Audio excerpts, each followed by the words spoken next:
Halo, kita bahas satu topik yang lagi cukup panas di dunia ekonomi digital. Dampak kris Indonesia terhadap Amerika.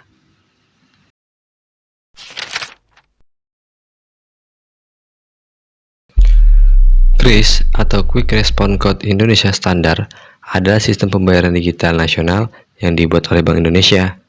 Tujuannya mulia banget, biar semua transaksi digital di Indonesia pakai satu standar kode QR yang gampang, murah, dan inklusif.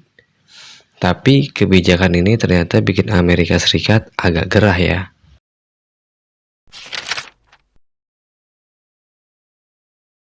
Lewat laporan resmi mereka, Amerika bilang kalau sistem kris dan gerbang pembayaran nasional itu bisa jadi trade barrier alias hambatan perdagangan. Kenapa? Karena perusahaan-perusahaan raksasa pembayaran dari Amerika kayak Visa dan Mastercard jadi susah masuk pasar Indonesia. Salah satu alasannya, aturan di Indonesia ngebatasin kepemilikan asing di sistem switching maksimal hanya 20%. Artinya, perusahaan asing harus berbagi kue lebih kecil di pasar transaksi digital Indonesia yang nilainya ratusan triliun rupiah per tahun.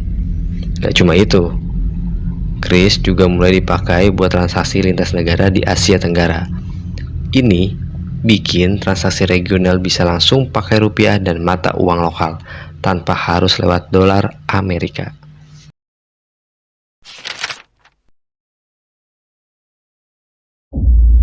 Ini yang bikin Amerika makin waspada, karena posisi dolar bisa perlahan tergeser. Tapi dari sisi Indonesia, kris justru jadi simbol kedaulatan ekonomi digital. Bank Indonesia pun bilang, mereka tetap terbuka buat kerjasama asal tidak mengganggu tujuan utama, yaitu kemandirian sistem pembayaran nasional.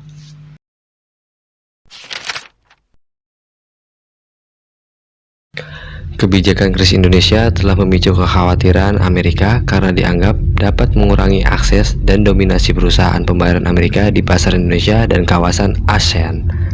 Namun, dari Indonesia, kris merupakan langkah strategis untuk memperkuat kedaulatan digital dan efisiensi sistem pembayaran nasional. Dialog dan kerjasama antara kedua negara diperlukan untuk memastikan bahwa kebijakan domestik tidak menjadi hambatan dalam hubungan perdagangan bilateral. Jadi, apakah kris bakal jadi pemicu gesekan dagangan baru? Atau justru jadi peluang kolaborasi ke depan? Kita tunggu sama-sama ya. Like kalau kamu dukung kemandirian digital Indonesia, dan tulis pendapat kamu di kolom komentar.